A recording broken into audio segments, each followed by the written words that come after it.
सबको नमस्ते। मैं आप सबको वैदिक गणित का संक्षिप्त परिचय देना चाहता हूँ। वेद प्राचीनतम और सर्वश्रेष्ठ ग्रंथ हैं जिनमें पूरे ब्रह्मांड का ज्ञान समाहित है।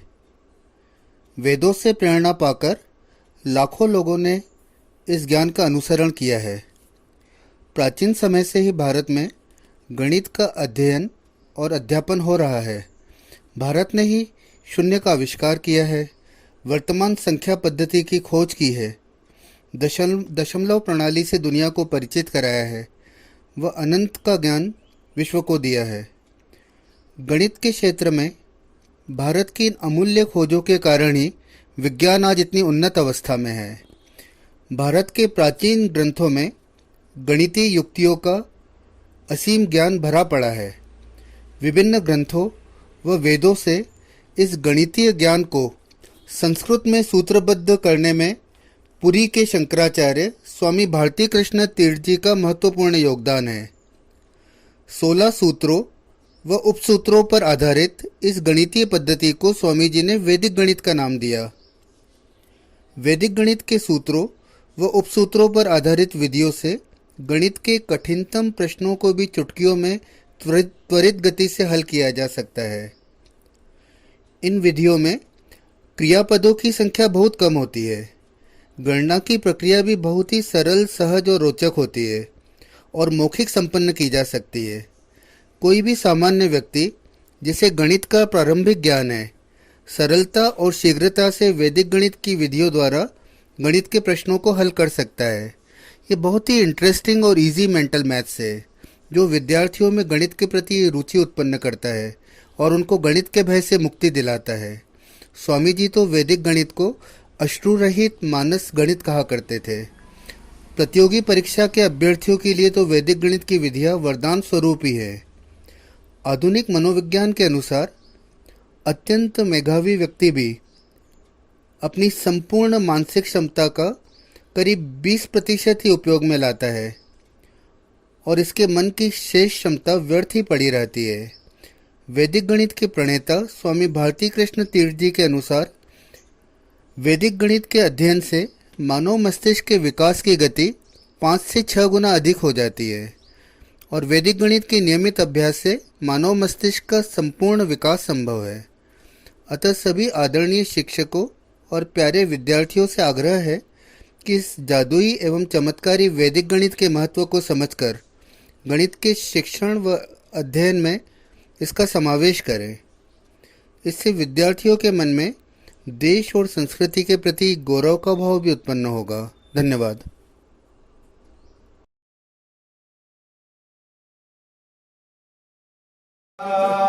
गुरु ब्रह्मा गुरु विष्णु गुरुदेवो महेश्वरः गुरु साक्षात् परब्रह्म तस्मै श्री गुरवे नमः।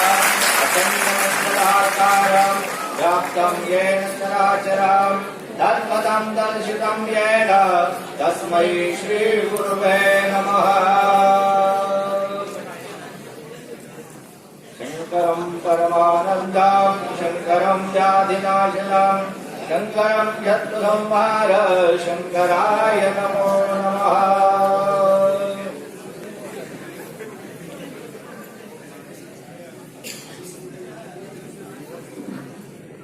मैं रवि असनानी जी से निवेदन करता हूं वे कृपया आए और संस्था की ओर से जो शताब्दी वर्ष वैदिक गणित का मनाया जा रहा है उसके विषय में संक्षिप्त जानकारी देते हुए स्वागत भाषण प्रस्तुत करें, प्रास्ताविक प्रस्तुत करें श्री रवि असनानी जी।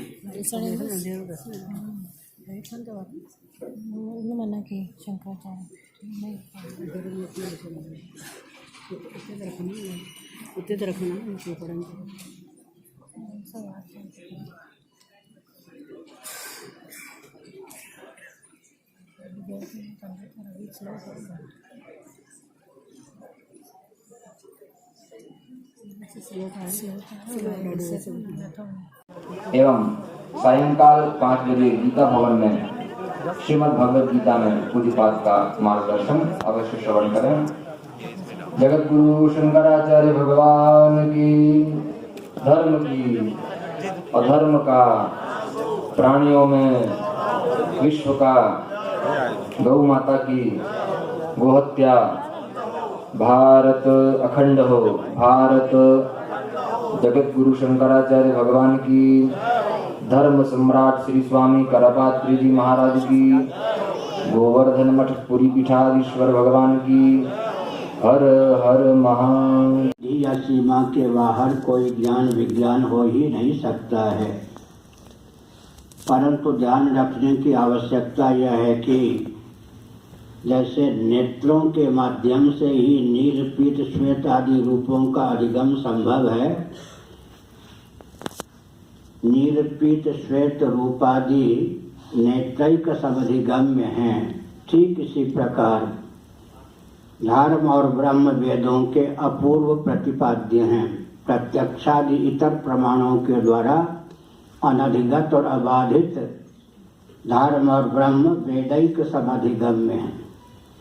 जिनके जीवन में धर्मनिष्ठा नहीं और भगवत भक्ति रूपा ब्रह्मनिष्ठा नहीं, उनका जीवन प्रामाणिक रीति से निरीक्षण परीक्षण करने पर जीवन ही सिद्ध होता नहीं। जीवन को सार्थक करने वाले दो तत्व हैं, धर्म और ब्रह्म। वेदों का तात्पर्य पूर्व मीमांसा उत्तर मीमांसा के माध्यम से महर्षियों ने अभिव्यक्त किया है। पूर्व मीमांसा का प्रारंभ था तो धर्म जिज्ञासा इस सूत्र से होता है, उत्तर मीमांसा का प्रारंभ था तो ब्रह्म जिज्ञासा इस सूत्र से होता है। एक विचित्र तथ्य है कि चतुर्दश भुवनात्मक ब्रह्मांड में जो कुछ दिव्यता या चमत्कृति है वो वेदोक्त कर्मकांड, उपासना कांड, ज्ञान कांड के कारण ही है। मैं एक विचित्र तथ्य यहाँ उद्भाषित करना उचित समझता हूँ, सावधान। आजकल जो क्षार सिंधु से परिवेष्टित भूभाग हमको परिलक्षित होता है, जिसे शास्त्र सम्मत भाषा में जम्बू द्वीप हम कह सकते हैं, वेद विहीन विज्ञान के माध्यम से विकास को परिभाषित और क्रियान्वित करने का प्रकल्प इसमें चलाया जा रहा है।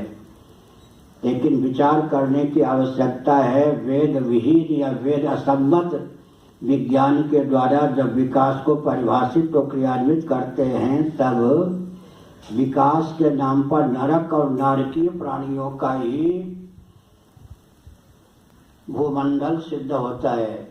आजकल हम देख रहे हैं हाथ कंगन को आरसी क्या विकास के गर्भ से विनाश उद्भूत हो रहा है। इसलिए यह हृदयंगम करने की आवश्यकता है कि विश्व में जहाँ कहीं चतुर्दश भुवनात्मक ब्रह्मांड में चमत्कृति है, वेदोक्त कर्मकांड, उपासना कांड, ज्ञान कांड के कारण है।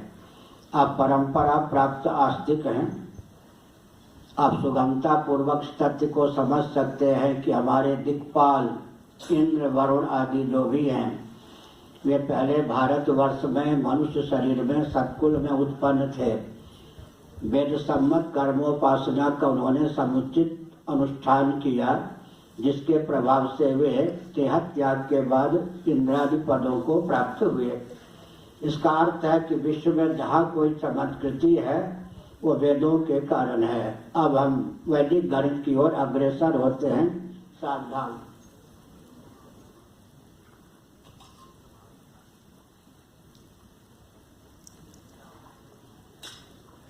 ऋग्वेद, यजुर्वेद, सामवेद और अथर्ववेद में 0, 1, 10 आदि अंक और संख्या का उल्लेख किया गया है। एक विचित्र तथ्य है, जो वैदिक याग होता है, श्रौत याग, उसमें 16 ऋत्विक होते हैं। एक यजमान होता है, एक यजमान की पत्नी होती है। कुल 18 संख्या का श्रौत याग में सन्निवेश मान्य है। वैदिक वाङ्मय में और इतिहास में 18 का बहुत महत्व है।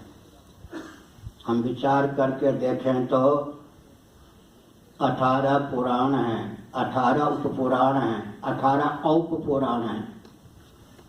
महाभारत के 18 पर्व हैं, श्रीमद् भगवद गीता के 18 अध्याय हैं और श्रीमद् भगवद गीता के दूसरे अध्याय में 18 श्लोकों में स्थित प्रज्ञ के लक्षणों का प्रकाश प्राप्त है।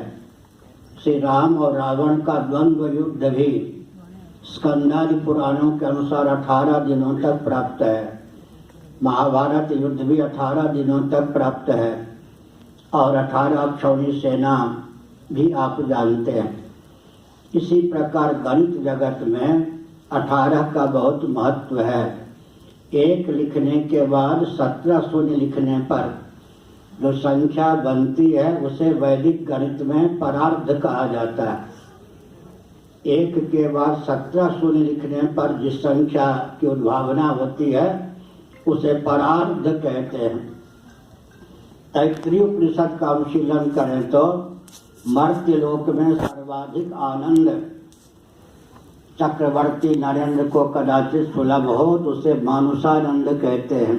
सप्तद्वीपा मेदिनी का एक छत्र कोई सम्राट हो, स्वस्थ हो, संयम युक्त हो, सदाचार से संपन्न वेदज्ञ हो और मर्त्य लोक का सारा निष्कंटक वैभव उसे भोग्य के रूप में सुलभ हो, ब्रह्म मुहूर्त में प्रजा यशोगान करती हो, उस भूमंडल के राजा को जो आनंद मिलता है उसे मानुषानंद के रूप में तैत्तिरीय उपनिषद में स्थापित किया गया है। उस मानुषानंद की अपेक्षा हिरण्यगर्भ जिनको ब्रह्मा कहते हैं उनको प्रतिक्षण व्यवहार दशा में 1000 परार्ध गुण अधिक आनंद प्राप्त होता रहता है। मर्त्य लोक में सुलभ सर्वाधिक आनंद की अपेक्षा एक लिखने पर 20 शून्य लिखिए उसे 1000 या 1000 परार्ध कहते हैं। उतना आनंद ब्रह्मा जी को प्रतिक्षण प्राप्त होता रहता है। तो हमने एक संकेत किया कि वेदों में परार्ध ही नहीं 1000 परार्ध तक की गणना हमको प्राप्त है। पूरे विश्व को दशमलव पद्धति का विज्ञान वेदों के माध्यम से ही प्राप्त हुआ। वैदिक महर्षियों ने गणित में एक बहुत उत्तम उत्कृष्ट कोटि का ज्ञान विज्ञान स्थापित किया। एक संकेत करना आवश्यक है, जब हम 1, 2, 3, 4, 5, 6 आदि संख्या का उच्चारण करते हैं तो उच्चारण दशा में अंक अक्षर का रूप धारण कर लेता है। अंकामनाय उच्चारण की दशा में अक्षरामनाय के रूप में परिणत हो जाता है। यही कारण है कि वैदिक वाङ्मय में अक्षरामनाय को जितना विस्तृत स्थान प्राप्त हुआ उतना अंकामनाय को प्राप्त नहीं हुआ। लेकिन विचार करने पर हम किसी भी संख्या का अक्षर का भी आकलन करते हैं, अक्षर की गणना करते हैं, शब्दों की गणना करते हैं, तब अक्षरामनाय का पर्यवसान अंकामनाय में हो जाता है। इस प्रकार अक्षर और अंक में, अंक और अक्षर में बहुत घनिष्ठ संबंध है। एक विचार करने की आवश्यकता है कि जगत की संरचना को लेकर विविध दार्शनिकों ने अपने अपने ढंग से विचार किया है, लेकिन वैज्ञानिक जगत में भी स्वस्थ क्रांति के लिए तत्वों की संख्या सचमुच में कितनी होनी चाहिए इस पर विचार करने की आवश्यकता है। अमेरिका में एक वैज्ञानिक हैं जो भारत के हैं, पढ़ाते हैं, बहुत उत्तम ढंग के प्राध्यापक हैं, बलराम सिंह। वे अभी 3 दिनों के लिए पुरी में आए थे, 3 बार मेरे पास आए। हमने बताया कि रसायन शास्त्र के अनुसार, भौतिक विज्ञान के अनुसार तत्वों की संख्या कम या अधिक न हो, इसकी विधा क्या है। क्योंकि हम जानते हैं कि तत्वों की संख्या वैज्ञानिक बढ़ाते जा रहे हैं, लेकिन हमारे यहाँ एक निश्चित विज्ञान है। वैदिक वाङ्मय में तत्वों को परिभाषित प्रत्यापित करने का जो एक विधान है उस पर ध्यान केंद्रित करने की आवश्यकता है। थोड़ा विचार कीजिए गणित की दृष्टि से। 9 से 1 ऋण करेंगे तो 8 होगा, 8 से 1 न्यून संख्या का नाम 7, 7 से 1 न्यून संख्या का नाम 6 से एक न्यून संख्या का नाम 5, 5 से एक न्यून संख्या का नाम 4, 4 से एक न्यून संख्या का नाम 3, 3 से एक न्यून संख्या का नाम 2, 2 से एक न्यून संख्या का नाम 1 और 1 से एक न्यून अंक का नाम 0 होता है। इसका अर्थ क्या हुआ? अगर हम मूल की ओर बढ़ते हैं तो सन्निकट निर्विशेषता की प्राप्ति होती है। 9 की अपेक्षा 8, 8 की अपेक्षा 7, 7 की अपेक्षा 6, 6 की अपेक्षा 5, 5 की अपेक्षा 4, 4 की अपेक्षा 3, 3 की अपेक्षा 2, 2 की अपेक्षा 1 और 1 की अपेक्षा 0।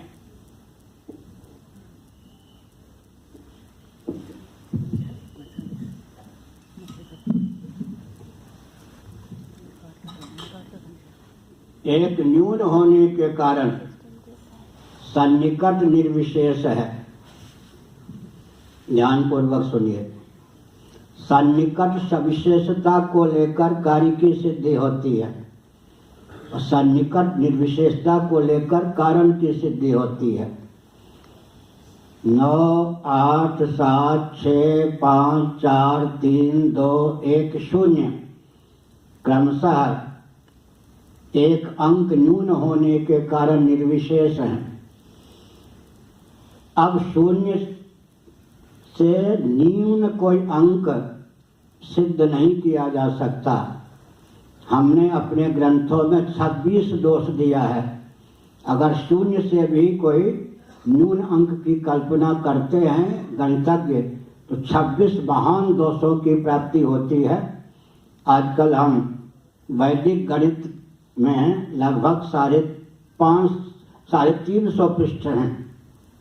उनमें केवल 25 पृष्ठों की व्याख्या कर रहे हैं और 770 पृष्ठों में अब तक व्याख्या पूर्ण हुई है।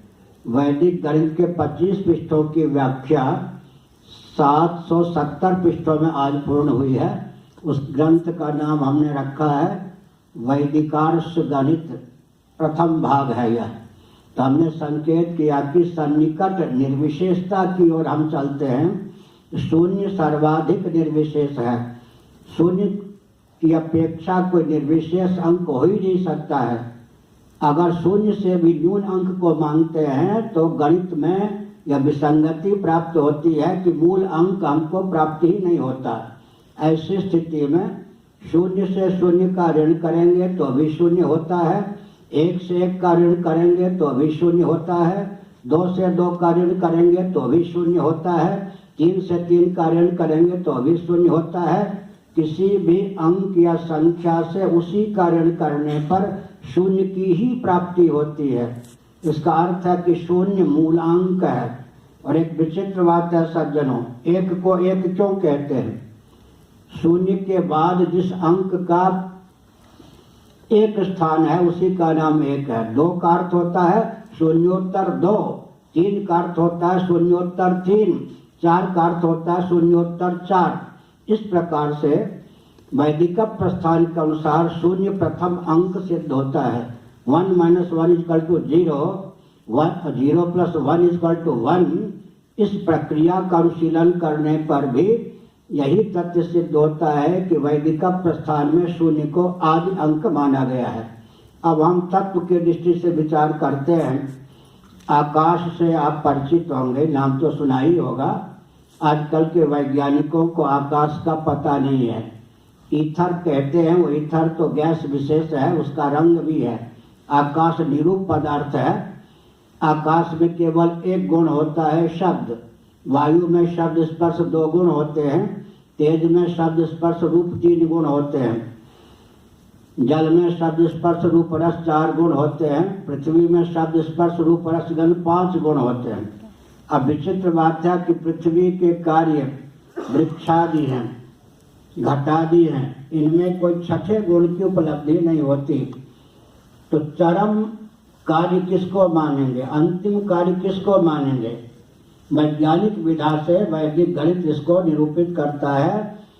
कोई भी कार्य जब अपने से अधिक गुण वाले, अपने से अधिक विशेषता वाले कार्य को उत्पन्न न करे, उसी को हम अंतिम या चरम कार्य कहते हैं।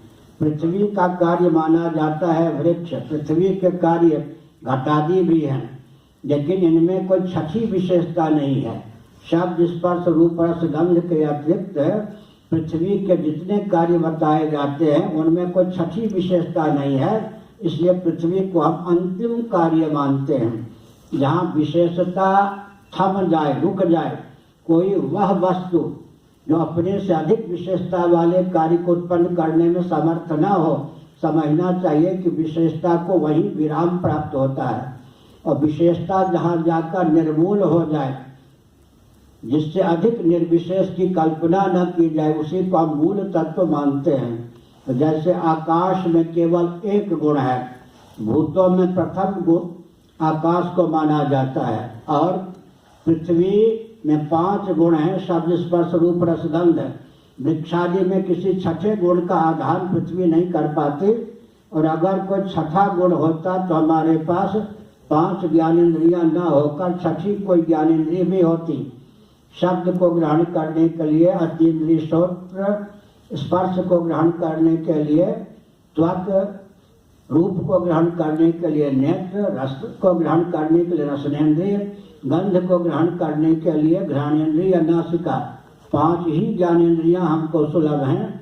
एतावता सिद्ध है कि 5 गुण ही होते हैं, और 5 गुण पृथ्वी में विद्यमान हैं।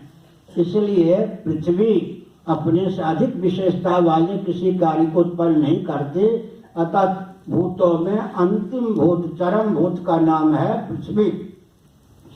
अब आकाश में एक गुण है, आकाश का कारण कौन हो सकता है, इस पर विचार करें तो जो आकाश में शब्द नामक गुण है, उसकी बीजावस्था जिसको प्राप्त हो, जैसे वृक्षादि की बीजावस्था बीज है, उसी प्रकार से शब्द नामक गुण की बीजावस्था कौन है, अव्याकृत प्रकृति या माया। लेकिन जैसे चना, मटर आदि के बीज में जो संस्कार होते हैं, अंकुर आदि देने की क्षमता होती है, अगर उस बीज को भून दिया जाए या भून लग जाए तो अंत में बीज का पर्यवसान अंकुरादि में न होकर पृथ्वी में ही हो जाता है।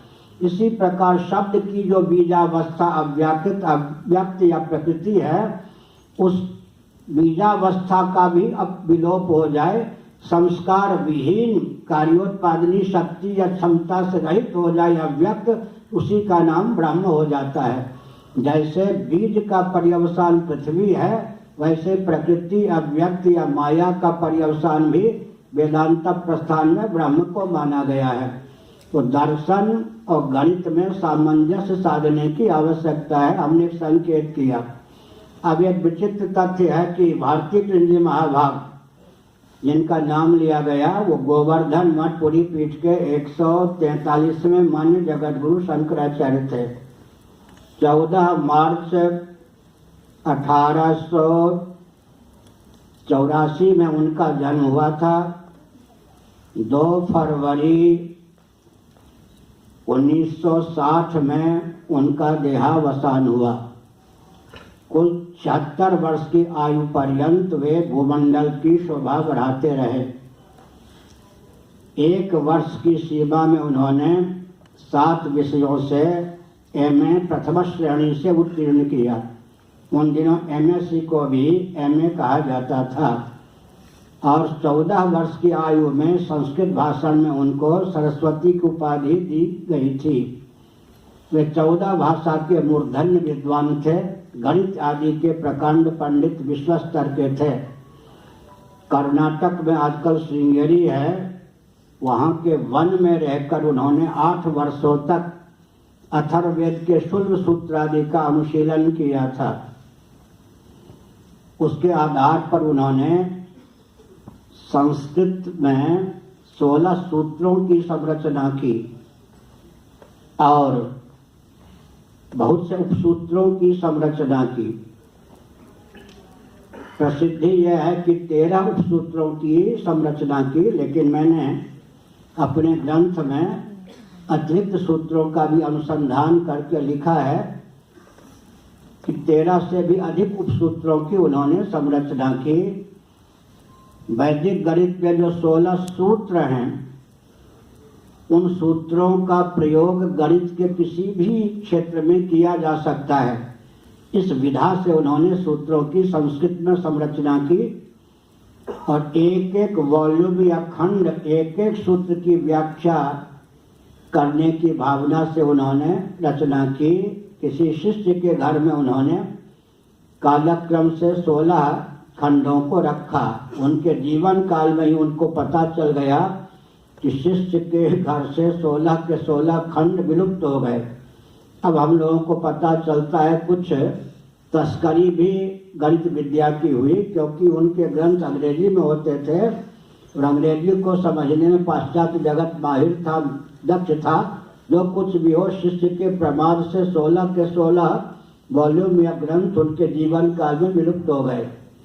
अमेरिका में जब वो निवास कर रहे थे, सन 1956 की बात है, तब उन्होंने 1.5 महीने की अवधि में जो भूमिका रूप में ग्रंथ लिखा अंग्रेजी में, उसी का नाम वैदिक मैथमेटिक्स है। आजकल जो हमको वैदिक मैथमेटिक्स सुलभ है, 1.5 महीने की अवधि में अमेरिका में श्री भारती कृष्ण महाभागवत ग्रंथ की संरचना की थी। पांडुलिपि भी वे अमेरिका में ही छोड़ आए थे। मोतियाबिंद की स्थिति में बहुत कष्ट सह करके भी उन्होंने जो 16 ग्रंथ वैदिक मैथमेटिक्स के लुप्त हो गए थे, उनकी भूमिका के रूप में 16 सूत्रों का, विविध उपसूत्रों का उपयोग किया। लगभग वैदिक गणित में सूत्र और उपसूत्रों की संख्या 38 हो जाती है। अभी जो हमारा ग्रंथ छपेगा उसमें विस्तार पूर्वक हमने उसका उल्लेख किया है। एक विचित्र बात है, प्रायः लोग कहा करते हैं कि वैदिक मैथमेटिक्स नाम तो है, लेकिन वेदों में कोई सूत्र तो ऐसा उपलब्ध नहीं होता। उन्होंने वेदों को महिमान्वित करने की भावना से, अपनी मेधा शक्ति के प्रभाव से जिस गणित की उद्भावना की, जिन सूत्रों की संरचना की, उसी का नाम वैदिक मैथमेटिक्स दे दिया। प्रायः उनके जीवन काल में भी इस प्रकार का प्रवाद था। मेरे कानों तक भी यह सुनने को बात मिली कि एक भी सूत्र वेदों में सुलभ नहीं होते। अथर्ववेद का उन्होंने नाम लिया, परिशिष्ट भाग शुल्ब सूत्र का उन्होंने नाम लिया, लेकिन उनका जीवन काल तो अधिक प्राचीन नहीं है। हमने बताया 1884 से लेकर 1960 तक उनका जीवन काल है। उस समय जो वेद विज्ञान या वैदिक शाखाएं अथर्ववेद आदि की हमको प्राप्त थी, आज भी प्राप्त है प्रायः। ऐसी स्थिति में अगर वेदों में वे सूत्र होते तो अवश्य ही उपलब्ध होते। ऐसी भावना लोगों की व्यक्त हमारे सामने भी आई। हमने विचार किया, सावधान होकर सुनिए, वैदिक मैथमेटिक्स का या वैदिक गणित का अर्थ क्या है, इस पर मैं 2-4 मिनट बोलना उचित समझता हूँ।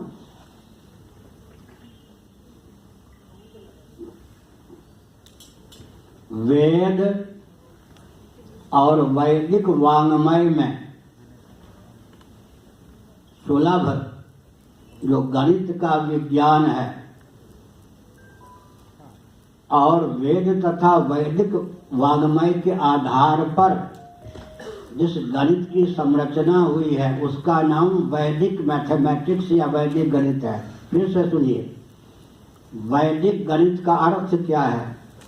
ऋक, यजु, साम और अथर्व जो वेद हैं, उनसे संबद्ध जो उपनिषदें हैं और वैदिक वाङ्मय, उनके आधार पर विनिर्मित और वैदिक वाङ्मय में सुलभ जो गणित का विज्ञान है, उसका नाम वैदिक मैथमेटिक्स या वैदिक गणित है। वैदिक गणित का अर्थ यह नहीं होता कि ऋक, यजु, साम और अथर्व में ही वे सब के सब सूत्र हों। फिर से सुनिए, ऋगादि वेदों के और वैदिक वाङ्मय के आधार पर विनिर्मित तथा ऋगादि वेदों में वैदिक वाङ्मय में सन्निहित जो गणित का विज्ञान है, उसे वैदिक गणित कहते हैं। मैं एक उदाहरण देता हूँ। मान्य महानुभाव ने जो उपसूत्रों की संरचना की, वैदिक मैथमेटिक्स में जो उपसूत्र दिए गए हैं, उनमें एक सूत्र पर मेरा ध्यान सर्वप्रथम केंद्रित हुआ। शिष्यते शेष संज्ञा एक उपसूत्र है, शिष्यते शेष संज्ञा। मैं क्योंकि वृंदावन में श्रीमद् भागवत पर प्रवचन 25 वर्षों तक कर चुका था, मुझे ध्यान में था श्रीमद् भागवत के 10वें स्कंद के 2 अध्याय के 25वें श्लोक का एक चरण है यह। फिर से सुनिए, शिष्यते शेष संज्ञा। वैदिक मैथमेटिक्स में एक उपसूत्र है, शिष्यते शेष संज्ञा। वो सूत्र ज्यों के त्यों श्रीमद् भागवत 10वां स्कंद अध्याय 2 के 25वें श्लोक का एक अंश है। एक विचित्र मेधा शक्ति श्री भारती कृष्ण जी महाभाग के जीवन में सुलभ थी।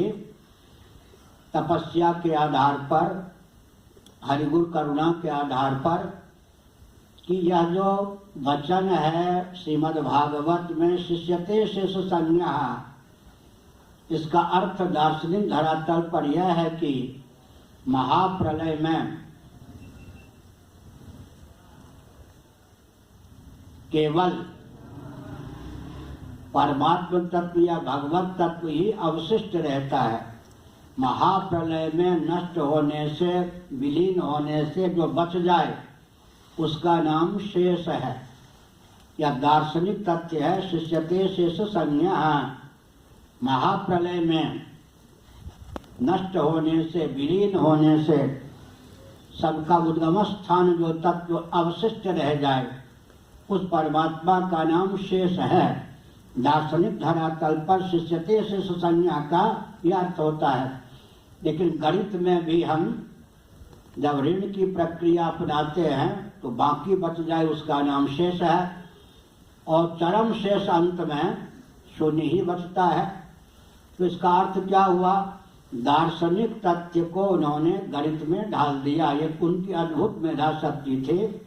साथ ही साथ मैं एक संकेत करता हूँ, अग्नि पुराण में गणित का बहुत अच्छा वर्णन है, नारद पुराण में भी गणित का वर्णन है। इसी प्रकार से आर्यभट्ट इत्यादि मनुष्यों ने गणित की विद्या को विकसित किया है। वैदिक मैथमेटिक्स में यह विशेषता है कि उन सब को आत्मसात करके श्री भारती कृष्ण जी महाभाग ने सूत्रों की संरचना की। सूत्र की संरचना पर हमने लगभग 100 पृष्ठ उस ग्रंथ में सन्निहित किया है। सूत्रों की आधारशिला क्या है, इस पर हम 2 मिनट बाद प्रकाश डालना उचित समझते हैं। अब एक विशेष शुभ सूचना पूरे विश्व को ध्यान में रखकर मैं आप महानुभावों के सम्मुख प्रस्तुत करना उचित समझता हूँ। सावधान। नीति परक, अध्यात्म परक, दर्शन परक, व्यवहार परक वैदिक मैथमेटिक्स में बहुत से सूत्र हैं। उनको ग्रंथकार ने गणित के संदर्भ में ढाल दिया है। एक उनकी विशेषता थी नीति परक वचन, दर्शन परक वचन, व्यवहार परक वचन। गणित में कैसे प्रयुक्त और विनियुक्त हो सकते हैं, इसकी चमत्कृति उन्होंने उपसूत्रों के माध्यम से दिखाई है।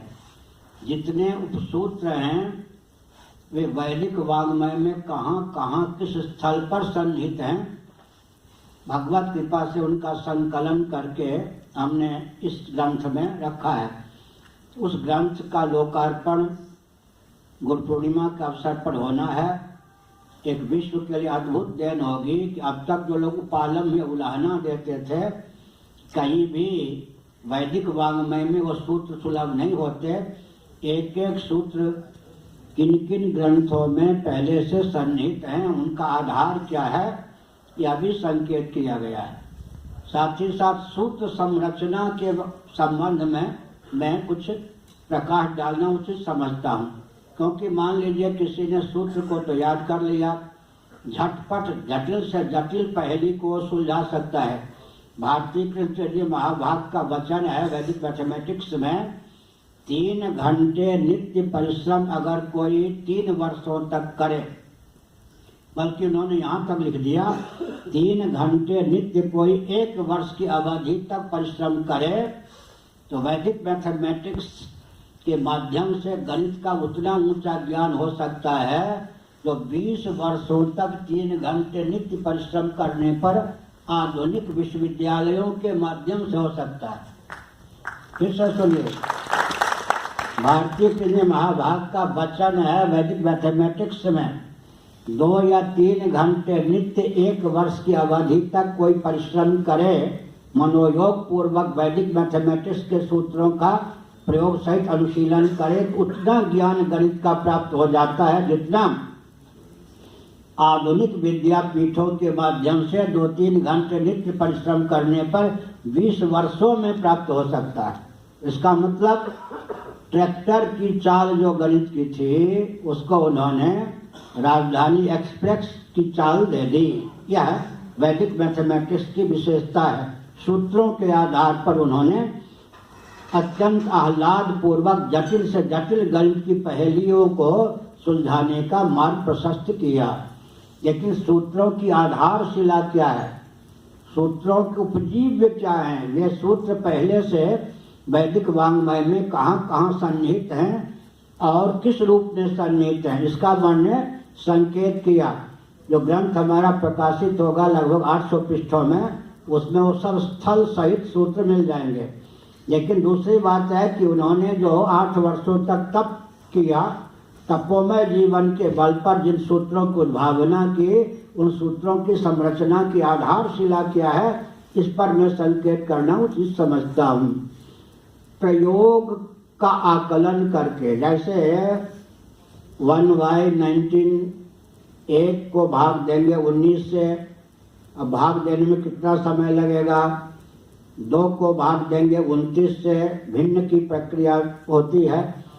इसी प्रकार से 4 को भाग देंगे 49 से,